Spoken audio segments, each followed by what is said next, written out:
ஒளியாய் வாழ்ந்தறியாள் மௌலவி, ஒற்றுமை பாடியறியாள் மௌலவி.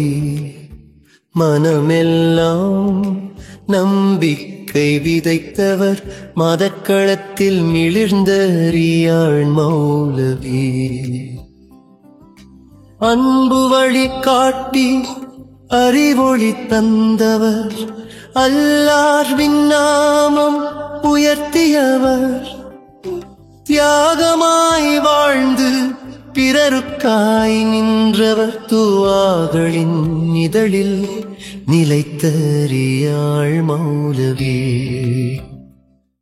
சில மனிதர்கள் வாழ்ந்து மறைந்தாலும் அவர்களின் சுவடுகள் காலத்தை மீறி நிற்கும். அல்லாஹ்வின் வழியில் வாழ்ந்தார், மனித நேயத்தின் வழியில் நடந்தார். தனது சமூகத்திற்காக வாழ்நாள் முழுவதும் உழைத்த இவர் கல்வியால், பண்பால், தலைமைத்துவத்தால் ஒரு தலைமுறையை மாற்றினார். அவர் இன்று வரலாறாக மட்டுமல்ல, ஒரு நம்பிக்கையாக உயிரோடு உள்ள மக்களின் மனங்களில் வாழ்கிறார். ஒரு ஆலிமாக, ஒரு சமூக தலைவராக, ஒரு தியாகியாக, ஒரு உதாரண மனிதராக இன்றும் மக்கள் மனங்களில் ஒளிந்திருக்கும் ஒரு வரலாற்று மனிதனின் கதைதான் இது.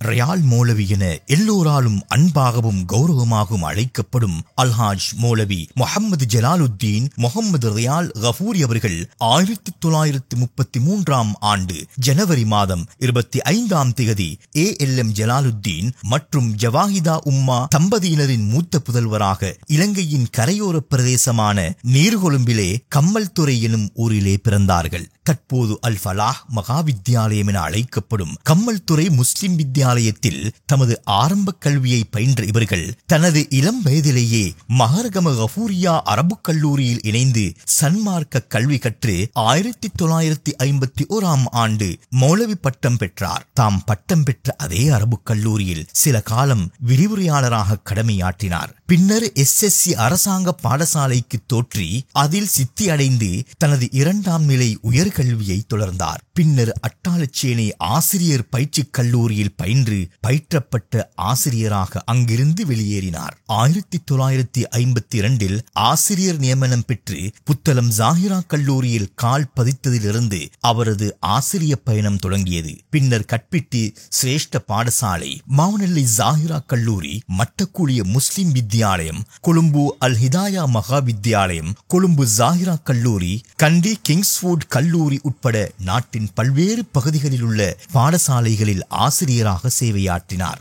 அதனைத் தொடர்ந்து பேராதனை பல்கலைக்கழகத்தில் அரபு இஸ்லாமிய நாகரிகத் துறையில் பட்டம் பெற்று 1973இல் இலங்கை கல்வி சேவையில் உள்வாங்கப்பட்டார். அரபு இஸ்லாமிய துறை வட்டார கல்வி அதிகாரியாகவும் பிரதி பணிப்பாளராகவும் கடமையாற்றிய ரியால் மௌலவி அவர்கள் கல்வி அமைச்சின் இஸ்லாம் பாட நூல்களின் ஆலோசகர் குழு அங்கத்தவராகவும் தேசிய கல்வி நிறுவனத்தின் வளவாளராகவும் திணைக்களத்தினால் நடாத்தப்படும் பரீட்சைகள் சிலவற்றின் பிரதம கட்டுப்பாட்டாளர் ஆகவும் கடமையாற்றியமை குறிப்பிடத்தக்கது.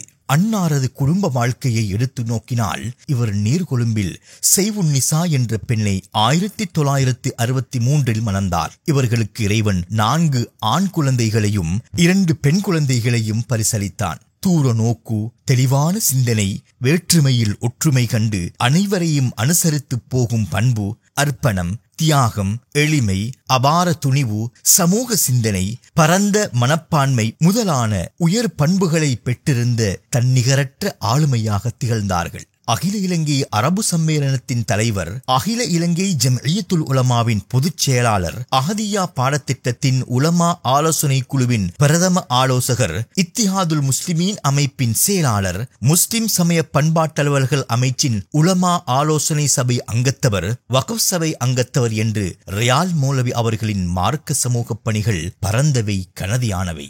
ரியால் மௌலவி என்றாலே எல்லோரும் மனதிலும் உதிக்கும் நாமம்தான் ஜம்இய்யத்துல் உலமா. அந்த அளவு தூரம் அகில இலங்கை ஜம்இய்யத்துல் உலமாவை கட்டி எழுப்புவதில் தன்னை அர்ப்பணித்தார். நடமாடும் உலமா சபை என வர்ணிக்கப்படும் அளவுக்கு ஜம்இய்யத்துல் உலமாவை தனது உள்ளத்தில் சுமந்தார். ஊர் ஊராக சென்று ஜம்இய்யாவின் கிளைகளை நிறுவுவதில் அவர் எடுத்த முயற்சிகள் அதன் வளர்ச்சிக்கு அத்திவார கற்களாக நின்றன.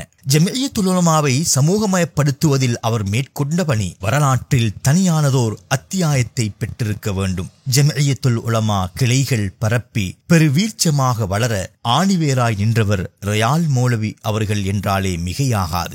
தான் இலங்கை ஜம்இய்யத்துல் உலமாவின் பொதுச் செயலாளராக நீண்ட காலம் பணியாற்றிய அந்த கட்டத்தில் ஜம்இய்யத்துல் உலமாவின் கிளைகள் நாட்டிலே எந்த மூலை முடுக்கில் இருந்தாலும் தானாக அங்கெல்லாம் போய் ஜம்மியாவின் நடவடிக்கைகளை ஒழுங்குபடுத்துகின்ற பணியில் பாரிய பங்களிப்பை செய்திருக்கிறார் என்பது எல்லோருக்கும் மிக தெளிவாக தெரிந்த விஷயம்.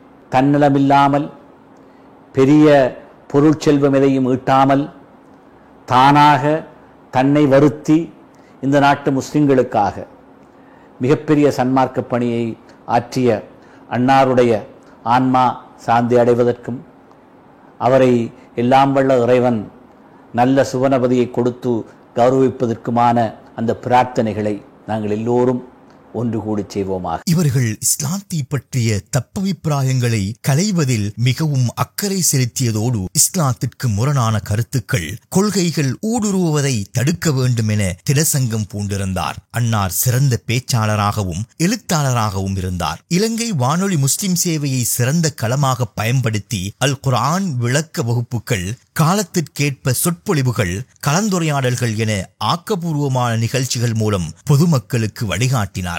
மாத்திரமல்லாது நான் வானொலியில் சுமார் 35 ஆண்டுகள் கடமையாற்றிய காலத்தில் 80களிலிருந்து என்னோடு இணைந்தவர்கள் பணி செய்தார்கள். ஐயுஹன்னாஸ், மனிதர்களே என்று விழித்து மனிதனால் உண்டாக்கப்பட்ட போலி பெருமைகளை அழித்துவிட்டது. மனிதர்களில் சிலரை விட சிலருக்கு விசேட சிறப்பு உண்டு என்றால் தக்வா எனும் இறையச்சம் மட்டுமே அந்த சிறப்பு என்று அல் குர்ஆன் தெளிவாக அறிவித்து விட்டது. முஸ்லிம்களுக்கு பிரச்சனை எனும் போது அவ்விடத்துக்கு தன்னந்தனியாக பயணித்து அவைகளுக்கான தீர்வை தேடுவார்கள். புலி பயங்கரவாத நிகழ்வுகளின் போதும் முஸ்லிம் சமூகம் சார்பாக அவர்களுடன் பல பேச்சுவார்த்தைகளை நடத்தியுள்ளார்கள். முஸ்லிம் சமூகத்துடைய பிரச்சனை ஒன்று வந்தால் அவர் துடிதுடித்து போவார். அது கல்வி பிரச்சனையாக இருக்கலாம், ஏனைய சமூக பிரச்சனையாக இருக்கலாம், பாதுகாப்பு பிரச்சனையாக இருக்கலாம். உடனடியாக தன்னை சார்ந்தவர்களுக்கு அதனை எத்த வைத்து அதனை தீர்த்து வைப்பதிலே அவர் மிக அக்கறை காட்டினார். சில நேரங்களில் பிரதான பதவிகளை வைக்கின்றவர்களுடைய அர்ப்பணம் இல்லாவிட்டால் அந்த இயக்கங்கள் இல்லாமல் போகலாம். இது ஒரு சிறந்த உதாரணம். ஜமியத்துல் உலமா தொடராக ஒரு வளர்ச்சி கண்ட அமைப்பாக வருவதற்கு அவர் செய்த தியாகங்கள் மிக முக்கியம். இவர்கள் ஒரு எழுத்தாளரும் கூட. மதீனாவை நோக்கி காதியானிகள் காபிர்களே, முஸ்லிம்களும் சூதாட்டமும் என்ற நூல்களையும் எழுதி வெளியிட்டார். ஒரு ஆலிம் என்பவர் பள்ளி வாயில்களுடன் மாத்திரம் சுருங்கி நிற்பவர் அல்ல, மாறாக அவர் சமூகத்துடன் பின்னி பிணைந்து அவர்களுக்கு தலைமை தாங்கி நடாத்துவதற்கான சகல தகைமைகளையும் கொண்டிருக்க வேண்டும் என்பதை தனது எளிமையான வாழ்வின் மூலம் மர்ஹூம் மௌலவி எம் ரியால் அவர்கள் நிரூபித்துச் சென்றுள்ளார்கள். ஹாதிமுல் உலமா, உலமாக்களின் பணியாளர் என்று இவருக்கு சூட்டப்பட்ட கௌரவ நாமமும் இதனை பறைசாட்டுகிறது. சமூக நிறுவனங்களிலும் தனி மனிதர்களிடத்திலும் எந்த அளவு தாக்கத்தை அவர் ஏற்படுத்தியுள்ளார்கள் என்பதற்கு அவரது ஜனாசா தொழுகையில் கலந்து கொண்டவர்கள் நன்கு அறிவார்கள். மௌலவி ரியால் அவர்கள் போன்றவர்கள் முக்கியமான சேவை செய்வதற்கும் அந்த சேவை சமூகத்தில் அங்கீகரிக்கப்படுவதற்கும் காரணம் பக்க சார்பின்மையும் இன்னும் ஒருவர் தங்கி வாழாமை. எங்களுடைய சொந்த உழைப்பிலே நாங்கள் வாழ்ந்து வந்தோம். அவருக்கு ஒரு அரசாங்க தொழில் இருந்தது, அவர் அதை செய்து கொண்டிருந்தார். அதோடு யாரிடத்திலும் எதையும் பிரத்யேகமாக பெற வேண்டும் என்ற தேவை இல்லாத அளவுக்கு எங்களுடைய வாழ்க்கையும் மிக எளிமையாக இருந்தது. ஒவ்வொரு மாவட்டங்களிலேயும், நாட்டில் இருக்கக்கூடிய அனைத்து மாவட்டங்களிலேயும் அவர் போவார். அவருக்கு சம்பளமோ அல்லது அவர் வாகன வசதிகளோ எந்த ஏற்பாடும் இல்லாத ஒரு காலம் சொந்த பணத்தில் சொந்த காலில் நடந்து போகின்ற ஒரு ஆலிம்குள்ள ஒரு சுயமான ஒரு சேவையாளர் இருப்பார் என்றால் ரியால் மௌலவியை தான் இருக்கணும். அவருக்கு நிகர் அவராக தான் இருக்கணும். வாழ்நாளை முழுமையாக கல்வி, மார்க்கம், சமூக நலன் ஆகிய துறைகளுக்காக அர்ப்பணித்த மர்ஹூம் அல்ஹாஜ் மௌலவி முஹம்மது ஜலாலுத்தீன் முஹம்மது ரியால் கஃபூரி அவர்கள் உண்மையிலேயே ஹாதிமுல் உலமா என அழைக்கப்பட தகுந்த பெரும் ஆளுமை. அவர் எளிமையான வாழ்க்கை தான் வாழ்ந்தார். அவர் கடைசியாக நான் கண்ட நேரம் கூட அவர் உடுப்பு, அவர் தோற்றம் பழைய மாதிரி இருந்துச்சு. அதனால் அவ்வாறான மனிதர்கள் தேடுகிற மிச்சம் கஷ்டம். உலமாக்களுக்கு ஒரு உதாரணமாக அவருடைய வாழ்க்கை அமைந்தது. சமுதாயத்துக்கு எப்படியெல்லாம் செய்ய வேண்டும் என்பதை அவருடைய வாழ்க்கையை எங்களுக்கு எடுத்து காட்டுகின்றது. எளிய வாழ்க்கை, ஆடம்பரமான வாழ்க்கை இல்லை. இவருடைய கல்வையும் புண்படுத்தி ஒரு விஷயத்தை புண்படுத்தி சொல்ல மாட்டார்கள், அதை பயப்படுவார்கள்.